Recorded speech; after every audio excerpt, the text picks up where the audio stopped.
the Everything But Politics podcast. Here we go. Everything But Politics, episode 137 with a one-of-a-kind performer. He is a musician, freestyler, entertainer, golfer, surfer, you name it. Kelley James, great to meet you, man. Welcome. What's up, guys? Thanks for having me. I appreciate it. Congrats on 137 episodes. That's amazing. I appreciate it. Appreciate your high energy too. So, Kelley, you were recently in India and you'd brought your son. How was that experience for the two of you? It was insane. We had an absolute blast. Kind of wild story about it is we had a show in Atlanta the night before. So I flew out there with my son, doing a little thing with our friend Jake Owen, and my son's having this little rock star moment, sitting side stage. We're having this awesome night. Wake up the next day in Atlanta. Awesome day. We go to this place, In Town Golf in Atlanta, and everything's fine. We show up to the airport, check in for the flight. My whole crew's there. They've checked our 22 bags or whatever we fly with, all the cases. The guy goes, so sorry about this, but your son can't get on the flight. And we live in LA. So I'm thinking like, what am I going to do with him? They go, yeah, the visa he has for India doesn't match his current passport. It was a visa attached to an old passport. So I had to send my son and my tour manager to Doha, Qatar for 3 days and go to the Indian embassy and try to get the visa done in Qatar to get him to Delhi to meet us, which ended up all working out fine. But you can imagine my tour manager taking a little kid into an Indian embassy who's not his son and being like, I need to get this guy to India. It wasn't the best way to start the trip. Well, I think that speaks volumes to the people you surround yourself with. So if you're a tour manager, if you trust him to take your son to the middle of anywhere in the world, right? Doha, Qatar, he must be like an uncle to your son. So how important is it to you to surround yourself with these correct people? I mean, again, on any team, if we're talking sports, if we're talking business, if you're talking the partner that you choose and to spend your life with, life is about people. And the ones that you can trust, those are the golden ones in your life. And if we can stack up as many people that we would trust our lives with, you're living a blessed existence. And it doesn't matter what you're doing. It has nothing to do with money, power, fame, success, access, anything you want to quantify as success. I believe that it is all about people and the friends and the family and those that you can trust in your life that are going to be there no matter what. That's the true measure, I think, of a full life. Love that. Absolutely. And Kelley, for our listeners who aren't quite aware of how you got into this career, how did you get into this music career and traveling all over the world? Yeah, so I started playing music when I was like young, but none of my friends played music. We all played sports. So music to me was just a different path. It wasn't so much about playing this technical thing. It was about having fun. Played, the high school, college, just, bands and stuff. And then I went to school down in LA. I went to USC and I started playing shows at sorority houses, little private shows at sorority houses, and then fraternity parties on the weekend. We started throwing parties, me and a couple friends. We were given this company and these parties were like 200-300 people, kind of blew up to 1,000-1,500 people. Friends of ours, like, Matt Leinart was playing football at SC and winning national championships. And there was just a lot of energy at the school. Facebook hit at that time. I'm aging myself on that one, but social media really, hit. And we were able to use social media to market these parties. I figured out how to use social media to market the music and got offered like the worst record deals you could think of when I was graduating. Decided to stay independent, signed a deal with Oakley, then Red Bull, then Corona, Vans, Honda, all these brands, and just stayed independent. Started booking myself at colleges all across the nation. Created this tour called the Fraternity and Sorority Tour. Was playing 160, 170 shows a year, private shows at sorority houses, fraternity parties on the weekend, partnering with these brands to sponsor it. And then did the traditional touring model and, just kind of built it all that way. 2014 saw that my private show business was so much better than, the traditional touring business, selling tickets and putting out albums and all that. So I flipped everything into private shows, and we play about 100 private shows a year. We fly in, fly out for every show. And, we just have some really awesome partnerships with brands that we really believe in. And, that's the business model now and kind of has been in a meaningful way for the last 8-ish years. That's amazing.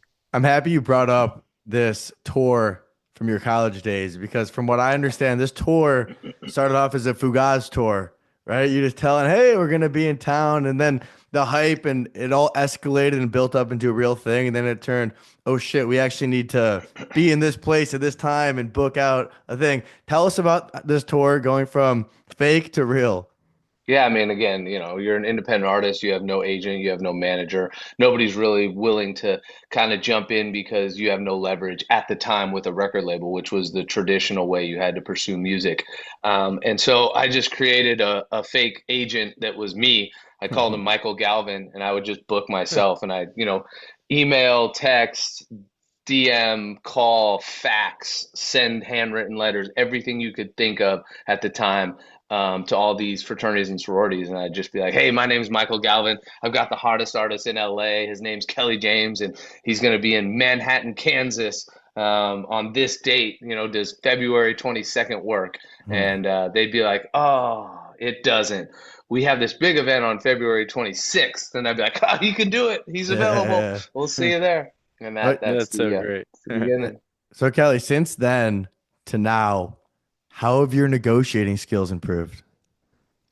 I've actually gotten worse because I don't have to do it anymore. So now I'm That's just funny. like, da. Back then I was a throat slitter savage. Now I'm just now I let my guy Joey handle it all, and he's the one that actually makes the magic happen. Now I'm Because just from what I heard, you started off with you were questioned how much for a show, and you kind of hesitated for a moment. $1,000, and the guy goes $1,000. No, we can go lower. We can do like 750. So that, and Yep. then you got the 17 shows for 2,000 a show. So, and I'm sure things have evolved since then. But when you reflect on that, what's the journey been like? Oh, it's insane. Yeah. And that story is like, the epitome of just starting out and not knowing what you're doing. It was my first deal with Oakley, and the guy's like, how much do you charge for a show? And I was like, I was making like $1 a show. And I'm like, Yeah. $1,000. And he was like, $1,000? And I'm like, I'll do it for 750 or 500 if, you give me a sandwich. And so he's like, I want 17 shows and I'll pay you $2,000 a show. And then later we became friends. It was like 6 shows in, and I was like, hey, I'm working on this other deal. Like, do you think maybe I could get like $3,500? And he's like, just so you know, I was approved for $15,000 a show for you. And I was like, really? He's like, yeah. And I'm like, I distinctly remember asking him, I'm like, well, do you think we could renegotiate our deal? And he's like, absolutely not, but I'll help you on your next deal. So I That's thought, funny. okay. So, but yeah, Another beautiful thing about the tour, right? When you're late teens, early 20s, when you're venturing across the US, you get to see a lot of the country that you probably never would have seen. What was that experience like, seeing how versatile the United States really is? it's insane. I mean, again, number one, there's traveling, which, if you're fortunate enough to do, it's a wonderful way to open up your mind, change your perspective. But most people, rightfully so, they travel in kind of vacation mode. And if you're going to be in vacation mode, you're going to go to the sort of tent poles of a country. Let's just say you were going to the United States, you'd be like, oh, I want to go to New York. I want to go to Las Vegas. I want to go to Miami, wherever your places are, Los Angeles, doesn't matter. The beauty of touring, and any musician or anybody that's down with like kind of the road trip thing to really see this country specifically, because it's so massive. When you tour, you're driving in some capacity. When you start out, you're in a van, and then you start driving overnight in buses and all that. But when you really start out, you're in a van and you're driving to every nook and cranny of this country, and you're in places that you would never be otherwise. You're just you're in all the spots that again aren't really on the quote unquote top tourist destinations. And I really got to see and experience unbelievable things that I didn't know existed. I had never been into like the Smoky Mountains, or just the beautiful areas of like the Midwest that like you just don't know exists. Or you get up into like summertime into like the northern part of our country, and like the lake culture up there, like wild things that there's just no reason I would ever see. I remember like certain college towns like Bloomington, Indiana, where IU is, and it's just like this incredible like vibrant college town. I was randomly back in Charlottesville, Virginia a couple weeks ago, and I remember going through Charlottesville so many times, and it's just like, what a college town, like incredible. Chapel Hill, North Carolina. Like nobody's going out of their way to go to Chapel Hill, North Carolina. You're just, it's not really on the hit list, but just great places that you're able to see, and different viewpoints and just culture in general. The South is so different from West Coast where I grew up, and there's a lot to learn from just different parts of this country that I wasn't exposed to growing up. And Kelley, I love the Bloomington, Indiana shout out. I went to Indiana University. There we go, dude. Yeah, there you People go. people don't know, man. I didn't know. West Coast, like west of the Mississippi, we don't know. People always ask me, like, if you had to go to one school, where would you go? And west of the Mississippi, I'd probably, and I love where I went, USC, fight on, I'm Yeah. all into it. But I'd probably go to Santa Barbara because I like to surf, so UCSB. I really like University of Arizona. I've always been a Tucson person, That's where and Merrick went. That's where I went to there school. you go. Oh, Yeah. bear down, baby. Yeah, come on. You find me at Come on. Dirtbags four nights a week for sure. And That's great. and then Boulder, Colorado. I love CU. Also a good But town.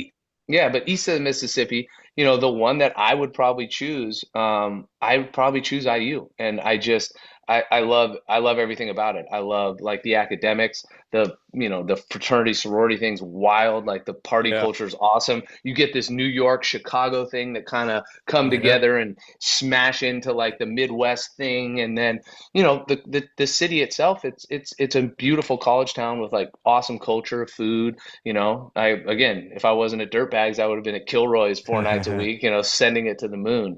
But yeah, just a lot of great places that we got to visit. And, when I do get the chance to be in the area or slide through, I always go back to these college towns, and, it always puts a smile on my face because it's the same thing. I was joking with my tour manager when we were in Charlottesville. It's like, it's incredible. I made him drive me around for like 45 minutes just to see everything, just slowly around the town. And it's like, the beauty of college is like that energy stays there, and Yep. everybody gets their 4 years to put their mark on Bloomington, Indiana, or Tucson, Arizona, and then you leave and a new batch comes in, and they're going to have just as much fun with just the same energy. Doesn't matter if sports teams are winning or losing. It's like that's somebody's college experience, and those places are magic. Absolutely. When you were in Bloomington, what events did you do there? So we did Little 500 Yep. for probably 6 years. And for those that aren't familiar with Little 500, probably a top three college event in the United States. I can't really think of another annual thing that is that impactful, has that much history.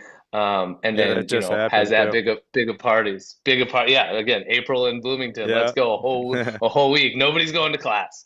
And so yeah, we did little 500 parties. The best one we ever did was I don't know the year, but it was, I want to say it was Phi Psi. I could be wrong on the fraternity. I should know this and remember it, but I don't. But we did a fraternity party, and it was just at a time where all things were kind of coming together, and they had planned on 300 people for this party, and they had booked the acts like 6 months prior. So, we had played the year before, they booked the acts. And it just so happened in the 6 months, these two artists both had hits on the radio. So it was this group called LMFAO, and then it Yeah. was this guy, Mike Posner, again, both artists that had big, big, big songs. And there were probably 2,500 people that showed up. They broke down the gates. The thing was just absolute mayhem. It was as crazy as you could ever think of. Like you couldn't move, you couldn't do anything, and the party that night was off the charts. That's amazing. You and Mike Posner actually have gone like two very similar paths. I don't know if you know his story. He got big Yeah. through social media. I think he was at Duke at the time, and he did the same thing, touring around every weekend. So that's a cool thing. Yeah. Another beautiful thing about these college towns is whether you're 30 years old or 80 years old, there's such a sense of nostalgia attached to that place. I'm sure when you go back to USC, you're just like, oh man, this place just makes me happy. Totally. I honestly, like I said before, I just love watching people have their own college experience. Like legitimately, you can see the energy, you can see, just college kids, they're there, they got 4 years to go do this thing. And like, that's incredible. And 10 years from now, there's going to be a college kid, my son will be there, and it'll be wherever he goes, he'll have his 4 years to just like have a magical time. And, again, you grow up, you learn so much, you make lifelong friendships, you have as much fun as you possibly can with no consequences, just partying your brains out and like, enjoying life. Seriously. And Kelley, you are such a traveling man. I can see obviously you're at home right now. What is the joy of being at home compared to traveling? Like the blend you have that some don't get to experience. Yeah, I mean, I love being at home, don't get me wrong, but Hmm. equally I like being on the road. Like, I don't know, I've always loved to travel. I find, just like anything else, there's certain people that love to wake up at 4:30 in the morning and rip workouts. Like, that's not really my thing. Like, early in the morning, I'm not a morning person. I'm more of a night person. Everybody has their thing that like we all could look at and be like, "Oh, you like to do that? Like, that seems miserable," Yeah. But there's people that love to do it. There's people that like, they're math people and they see things in a very binary way, and spreadsheets like kind of like are comforting to them, like they like that thing. Yeah. Some people would look at that and be like, that would be miserable to me. For me, I like traveling. I like existing in a place where I'm constantly stimulated and things are new. I have ADD, so like for me it's a um it's stimulating in all the right ways. Like, my brain gets stimulated, my all the senses get stimulated. I just like traveling. I like being on airplanes with the ADD thing, because it like confines me to a place. Like, I get my best work done and thinking done on airplanes, because nobody can call me. I don't have to be anywhere. Those handful of hours are where I'm supposed to be. I'm going to accomplish a goal, or I get to go home, but I'm in a zone that like centers in my thinking. So, airplane rides never have bothered me ever, not a single time. I look forward to being on them because I get to think. So there's just the elements of that personally where the travel is something enjoyable to me. I do like being home because, I'm about to go surf here in 25, Awesome. 30 minutes. So like, it's like I love the ocean. I love everything about it. And for me, it's really, comforting to be home where, I'm obviously my kids, my wife, like Yes. all the comforts that I have. So it's a little bit of balance for both of them. Well, Nice. prior to college and growing up, were you a big traveler? Did your family travel a lot? Or was this kind of a Yeah. new thing? It was always, Yeah, my dad traveled a ton. That was like part of his job. So there was never anything that was like out of the ordinary. Like, yeah, you're used to it. he traveled once a week. Like, that was his thing. And my parents, they're, pushing 80, and they still travel all the time. I mean, they're, so I guess growing up, that wasn't oh my God, we got to go, or like we go on one trip a year and it's this stressful experience. It was like, oh, this is what we do. This is part of the flow, and it's enjoyable.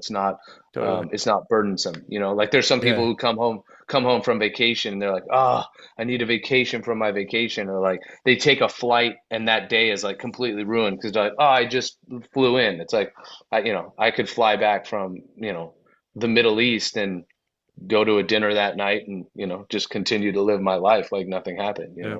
For sure. Kat, I want to jump into your music and your music style. You're so much of your influence is West Coast rap, right? But who else or what other musicians have played a role in your style?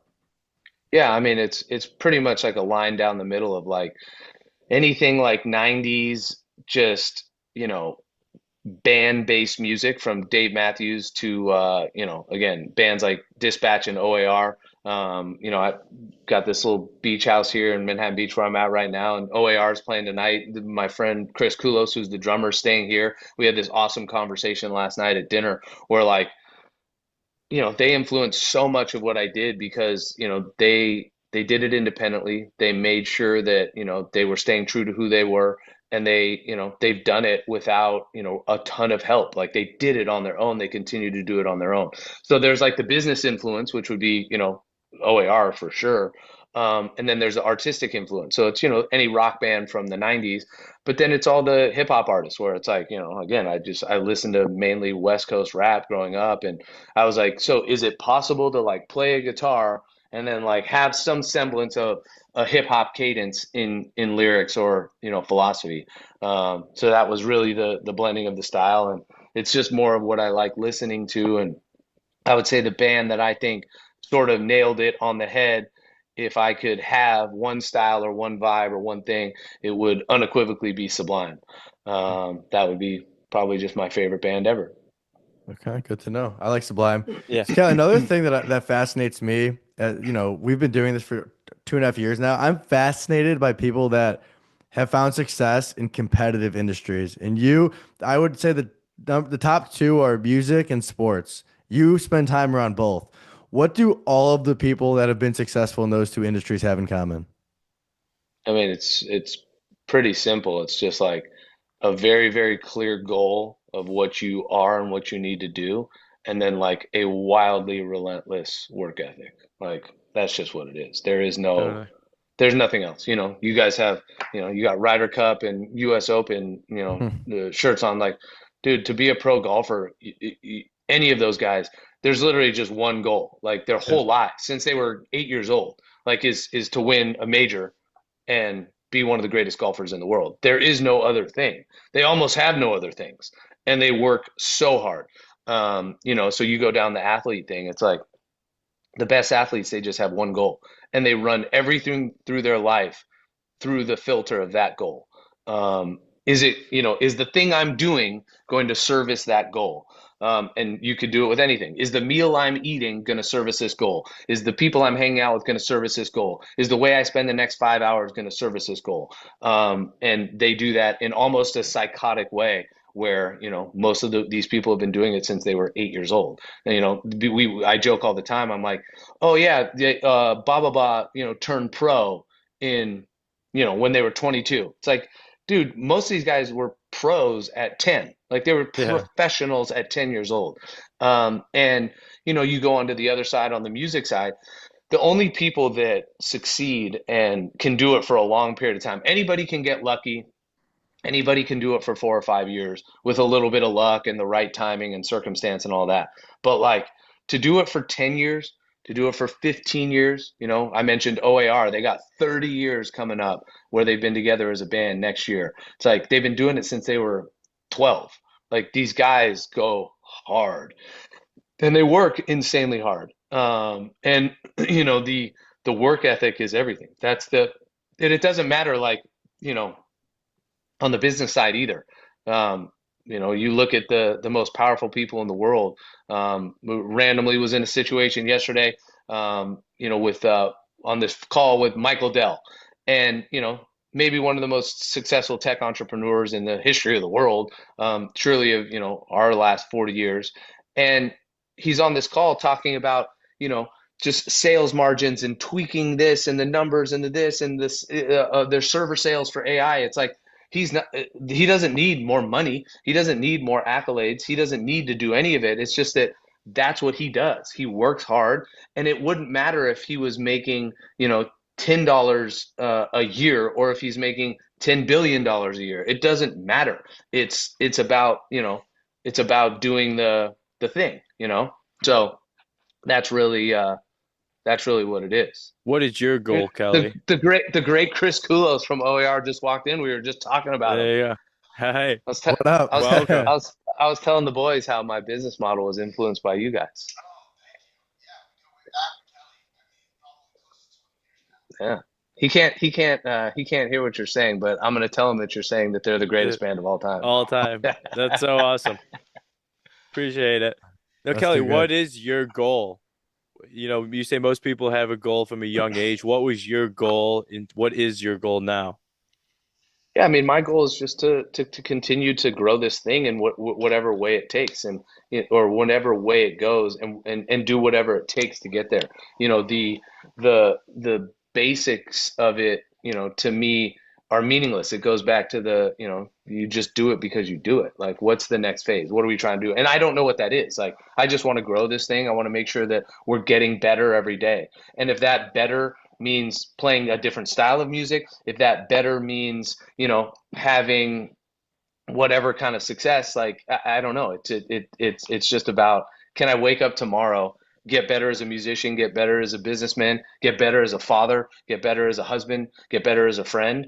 That's the quest. I'd be lying to you if I was like, oh, I have this plan and this is how it's going to work. I've always tried to have a plan and it's never worked out exactly like I wanted. That's the one thing I've learned is it's just like, the plan doesn't really matter. It goes back to what I said before. It's like a singular focus and like an insane amount of work. So to me, the singular focus is like, how can we make this better? How can I make the lighting show that we have better? How can I make our business practices better? How can I freestyle better? How can we make more money? How can, what's better, or how can we have a bigger charitable impact? Like, how can we do that just better?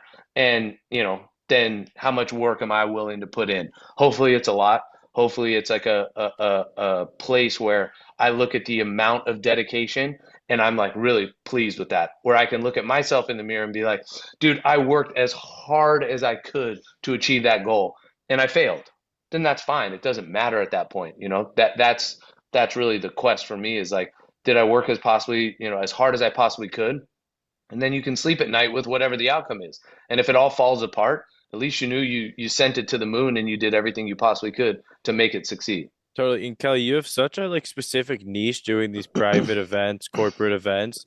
Do you ever see yourself going back to the more traditional route of selling tickets? Never. Never. Not a good question. No. It's like 100% no. Awesome. It's again, in terms of the business model, it's like we don't have to, when you sell tickets and you perform on that level, specifically, when you have to play the volume game and you're playing to the masses, like you have to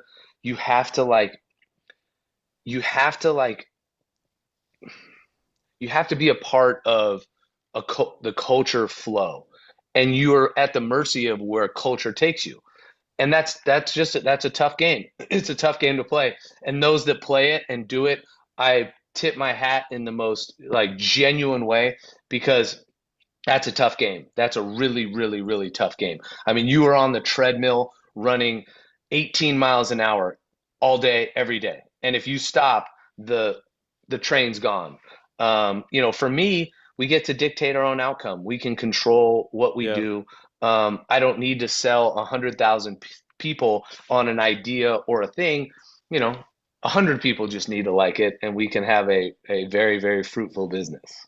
For sure. Absolutely. So Kelley, you've performed, thousands of times, and you know how to prepare for any given show, but how does the preparation differ from a show in LA versus a show in India? It's kind of the same prep, but if you're doing the job right, it's just about the details. That's really what it is. So it's just about being intentional on the details. So if I'm prepping for a show in LA, I better know everything about LA sports. I better know every single thing that's going on culturally in, California, or to do with whatever entity we're playing for. And then the same in India. You just gotta make sure that you have all the details. We're gonna get a different set of details and data for the India show. We're probably going to enlist some people in different ways to do the research, for me and help me compile all the information. But it's really the same prep. It comes down to figuring out how to create, at least for me, how do I create the best entertainment experience on stage, no matter where I'm at. If I'm playing for, 20 people at the Masters in Augusta, Georgia, or I'm playing for 400 people in New Delhi, India. Same thing, and then figure it out real time on stage. Like that's the real piece is, if you get, it's like what I said before, plans. Like if I get too locked into a plan, or people get too locked into a plan, like there's so much failure that happens when people are unwilling to deviate from a plan. It's like sports. You can go in and you can script your first 15 plays in football, but sometimes you got to say, oh my God, this isn't working after the 6th play, and be willing to abandon the plan and not be so steadfast and no, I made this plan and it's going to work. It's like, dude, you might go into the game and, maybe you don't use any of the first 15 plays, and you just, you start, literally and figuratively audibling, right as things start to happen. So it's it's being willing to really, change and modify and be nimble in that way. And that's where the effort piece comes in. It's like you have a singular goal, but if you're willing to work hard enough, like your ship can sail like this, that's fine, and you're pushing it forward the whole time. A friend of mine had like a great quote. His name's Drew Chafee. He runs this production company called Spacebar. And we were working on like this new tech piece of my show. And I got like really frustrated because I had spent a lot of money and a lot of time working on this thing to essentially have all of it not work, where we decided like, oh my God, the last 4 days of work, we were for nothing, and like lit all this money on fire. I have all these people, we're in this huge rehearsal space, we're doing all this stuff.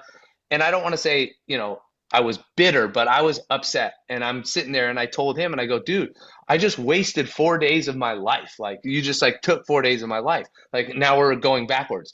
And we sat down in his very Yoda way. He goes, if we're walking forward and we walk all the way to the edge of the cliff and we realize that we can't keep walking forward, and we turn around because we make the decision to not walk off the cliff, because that would be a failure. We realize where failure is, and we start walking backwards the other way. We're not walking backwards. We're still walking forwards. And I was like, damn, like that's kind of a deep thing. Like you're still moving forward. It's like as long as you're moving forward, it doesn't matter that you hit a dead end. It doesn't matter that you think it was a waste of time or a failure. It's only a waste of time if you stop walking or you truly walk backwards and you don't continue to walk forwards. He goes, we're turning around from the cliff that we walked 4 days to, and we're going to walk 4 days back, figuring out the next step. And that really changed my philosophy. That really changed like how I looked at things. We're walking forward. Just keep walking forward. That's all you got to do. One foot in front of the other, and just do what I tell my kids all the time. Do the next best thing. What is the next best thing? That's the philosophy. And if we can all live in that zone where like we're just one foot in front of the other, we're working hard. The effort is there every day, and it never changes no matter what's going on in your life. And it's that cadence. And then you just continue to do the next best thing, whatever that could be in your head. And it might be a wrong thing, but it's in your mind, it's the next best thing. You're going to have a successful life. You're going to feel accomplished. You're going to know that you gave the right amount of effort. I love that analogy too, Kelley, because there's this Joe Rogan thing he talks about. Like if everything was super easy and you was on an island being fed grapes all the time, like eventually that'd be boring as shit. You kind of have to have the ups and downs to really appreciate the great moments of life. Yes, 100%. I mean, again, we've seen it all. You can go back and study history, and you can see it with, every empire that collapsed. It's like, well, I can tell you what happened. Like people got lazy, people got entitled, people got to the point where like they weren't motivated. They didn't have passion and fire and, the willingness to go work hard. It happens over and over and over again. We're animals. Like we need to solve problems. We need purpose. Like, that's like obviously the big conversation right now with AI. It's like, okay, great. AI is continuing to change this world in wonderful ways. But like when we, wipe out all these jobs and we look at what 10 years looks like what's the purpose? Like, what are we doing? What do you wake up in the morning and what do you feel really good about doing, and we go back to what the question you guys asked, or the athletes and the entertainers. It's a singular goal. It's why I love playing shows, is because, people go, oh, you played 100 shows last year. I'm 41 years old. Like I've been doing it for almost 20 years. Like people go, oh, well, when are you going to get tired of it? It's like, dude, I don't think I'll ever get tired of it, because I love waking up in the morning and knowing that at 9 p.m. tonight, I have to go play a show and execute at the highest level to the best of my ability. And so then it goes back to what we said. Everything gets funneled through that. What I eat in the morning, how I take care of my body, how I take care of my voice, what I'm doing to prep, the information that I get. And then we have to go execute, and we either win or we lose. I love that. I love knowing that I have if I don't have a show tonight, I've got a show in 6 days, and I have to prep for that and make sure that I'm ready for that. Like, that's the purpose. And my purpose is to like try to bring some joy to people. And like, if I can make one person smile and laugh and have a great night and maybe forget about some stuff that, went on in their world, like I won. And if I can make 2 people or 200 people or 2,000 people, then, it just gets better and better and better. But, the singular focus with the max amount of effort, like that's the motto for life. Like, do you have a singular goal that you're willing to do anything for? And are you willing to put in the effort to do it? Like, to me, that's a full life. And I don't care if that's mowing your lawn. Like, that's cool too. After India, we went to Japan, and my biggest takeaway from the culture in Japan, which I don't know if we have in the United States. I know, we have this philosophy of the American dream, and, that I feel like still exists and probably was a much stronger feeling, 70 years ago. But if you really look at like Japanese culture, the piece that was just mind blowing to me was that it didn't matter if you were the lawnmower or the CEO of the company, at the top of the building. Your job was equally as important. It had nothing to do with financial compensation. It had nothing to do with power, status, anything. It was like you had a task, and are you willing to do that task to the maximum amount of your capability? Are you going to be the best lawnmower in the history of the world? That's their goal. That's their purpose. That's what they wake up for. That's like how they live their lives. And that was mind boggling to me. Like, I was just like, oh my God, everybody has this like genuine like pride of like their purpose for that day, for their life. And, I don't think you can live life in a better way. No Beautiful. doubt. And I think a lot of it goes back to your Michael Dell reference, is that when there's an attached outcome, you really, that's it. But when you play the game for the game, that's where the Mm-hmm. true success comes. Yep, it really is. I mean, the one example I give on the competitor side, we look at one of the best competitors of our generation. It's got to be Tom Brady, just like a Sure. competitor of competitor. Michael Jordan, surely in there. Yeah. I've got some MJ stories on the competition side, but I've known Tom for maybe 11 years, something like that. Played some golf, been around some things with him. He had me play the ring ceremony of the Patriots when they beat the Falcons, and like we did like a couple pre-show calls, and just like hearing like his competitive nature of being down at like halftime by like an insane amount of points, and it wasn't about anything else. It was just about he like narrowed it down to like just winning the next play. I'm just going to win the next play, the next play, the next play, and if we can do that for the second half, like we can win this game. And we've done some stuff. This is probably 5 years ago, 4 years ago, the story. We're in Hawaii, and we're playing pickleball. And like, it's like, there's kids around, like it's a family friendly thing, relative. And he's so competitive that like, it was like his Super Bowl playing pickleball. Like he couldn't turn it off. And I just looked at that and I was like, well, that's why he is who he is. Because it's not about if he's playing in the Super Bowl. It's not about if he's playing, a card game with his friends. It's not about this random game of pickleball.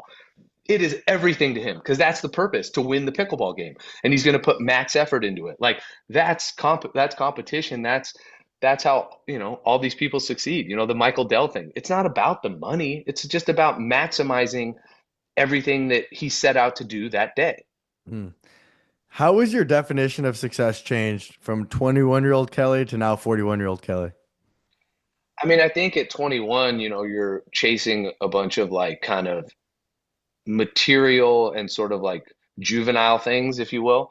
The pursuit of money and the party lifestyle was probably the driver of my 20s. Probably most sort of the party lifestyle, and maybe trying to fall in love in every city I was in. But the way things have changed for me personally is like, I've gotten to do and see some things, many more than I ever thought I would. And I've been able to use all those experiences to like create context around what I believe matters and doesn't matter. And so now, it goes back to, what we talked about before. Now I just want to wake up and I want to have a set of goals, and I want to be able to work as hard as I possibly can to achieve them, and know that that is enough. Whatever the outcome is, that's enough. And the main purpose, I would say, in my life now is being a father and a husband, and specifically being a father. My kids, are a focus. And number one, I want to show them, and lead by example, and try to show them what hard work is and what focus is, and all these things that we've talked about on the podcast. It's like I want to show them in real life. Like I said, like our mantra in the family is like, do the next best thing. Like, I don't care if you got in a fight with someone. I don't care if you failed the test. I don't care if you won the game and you made the all-star team. What's the next best thing? Do that. And being a dad to me is really the most important thing, because, and I don't want to diminish like, the sanctity of marriage, or, the importance of that bond. But like, my wife and I chose each other. Like, we're both adults. We chose each other. We're, again, I love her to death. She loves me to death. It's all fine. It's all good. But if it ever wasn't all good, we would go and be adults, and, that would be fine. Children, on the other hand, they don't have a choice. They were born into this thing. You start out as a baby and, come up as a kid, and until you're 18 years old, you have limited brain power, limited resources, limited access, limited everything in life. We put all these guardrails around kids. My kids are my responsibility, and that is the most important thing for me. So when you ask like what success is, I would say now success is providing a life and an ecosystem for them to succeed, and have their own journey, because they're going to have to fail. They're going to have to go do all this stuff. They're going to have to find their purpose. They're going to have to figure out how to work really, really, really hard. But it's my job to give them the tools to be able to go do that. So now success is like, okay, cool. How can I make sure that I'm living my life so that my kids have the tools to be able to go find their purpose, and like the grit and the grind to go like work really hard. They can have all the access in the world. I'm not saying that, it's about depriving them of whatever, or money or not money, or power or not power. All that stuff doesn't matter. It's like, do you have purpose, and are you willing to work hard? And that's what success is for me today. Beautiful answer. Thank you. Kelley, I'd like to wrap this up by asking you some rapid fire questions here to top this off. Let's go. Do you have a hole in one? And if so, where? No hole in ones, but I've seen a few. My hole in one stat that's kind of funny is I've seen 5 playing golf with my friends. And I do this tee box freestyle thing. I've probably seen somewhere in the zone of 35,000 to 40,000 shots on par threes. And I've only seen 1 hole in one in 40,000 shots. Wow. Yeah. Justin Thomas at the LA Open at Riviera 2 years ago. Yes. Pretty epic first hole in one to see, It's like my guy JT, who I've known since he was like 0 years old, and like, it was a good moment. Yeah, I know exactly what you're talking about, that clip on your Instagram. Most underrated artist currently. God. Most underrated artist currently. I've been listening, and I don't even know. There's just a few songs that I've ripped on some playlists. I've just been listening to a bunch of Daniel Caesar stuff as of late. There's this song called Japanese Denim that I thought was a new song, to be honest with you. And then I Googled it about 2 weeks ago after listening to it for like 4 months, and it turns out it like came out in like 2016. Yeah, I'm just gonna say Daniel Caesar. I really like Dominic Fike. I hope that he can he can line up his life to get back into a creative zone where the music flows again, like it did. I feel like when he was making his early stuff. I don't have this written down, but it came to my mind. When you have a question, do you go to ChatGPT or Google? ChatGPT. I'm never using Google again. It's over. Yeah. Right. It's over. What is the hardest name to rhyme with? Hardest name is just a multi-syllable name, like Bloker Frankenstein, or something where I mean, and anything, we go play some shows internationally, and there's some stuff that if it's multi-syllable, that's really, really difficult. Anything more than 3 syllables is tough. Because then you have to like choose like, are you going to try to sync up the syllables, or are you just trying to go for the end, or just the end punchline on the rhyme? Which club are you most confident with? None of them. The nightclub, yeah. Much club I'm most confident in. I'm just gonna say pitching wedge. Okay. You have to choose one, rock and roll or hip hop. Rock and roll, because it's guitars. Guitars the thing. Last one, and the timing on this is good. Who wins the PGA Championship? God, I don't even know. I mean, the beauty of where we're at with golf right now is anyone could win anything. I just love it so much. We're in a good spot. If we can figure out this PGA Live thing, that would be awesome. Yes. But there's just so much talent out there, and like again, Rory's on a heater and he's got the monkeys off his back. It's time to roll. Could be Rory. JT's been playing real well. Yeah. You look, I mean, Rory plays really well at Quail Hollow. But like, would it shock you if like Xander won? Would it shock you if, I would say, again, let's go to a live guy. Would it, if let's say it was Sunday, PGA Championship, and I told you that Brooks Koepka had a 2-shot lead going into Sunday, would that shock you? Not at all. No, not at all. Would it shock you if I told you DeChambeau had a 2-shot lead? Not at all. Nope. And would it shock you if I was like, yep, Joaquin Niemann is tied for the lead with Justin Thomas? That would, because he struggled in majors. But aside from him, yes, I could see he's playing great golf. Niemann's going to show up. It wouldn't be like that's impossible. You know, it's just that's the beauty of golf right now, and it's just like there's a lot of guys that can play that game on a super high level, and it makes it exciting because we don't know. There is no like there's only 3 guys that could really take this thing home. There's probably 15 guys that wouldn't shock us at all if they were leading. Just wouldn't shock us. Totally agree. Kelley, where could our listeners find you? And if anyone listening wants to book you, what's the best way to go about that? Yeah, just KelleyJames.com, KelleyJames. And I can assure you that my fake agent, Michael Galvin, doesn't exist anymore. So it'll be a real human and not me that that handles all that. Amazing. Kelley, thank you so much for joining us, brother. It's been a pleasure. 100%. Thank you, boys. Thanks, guys.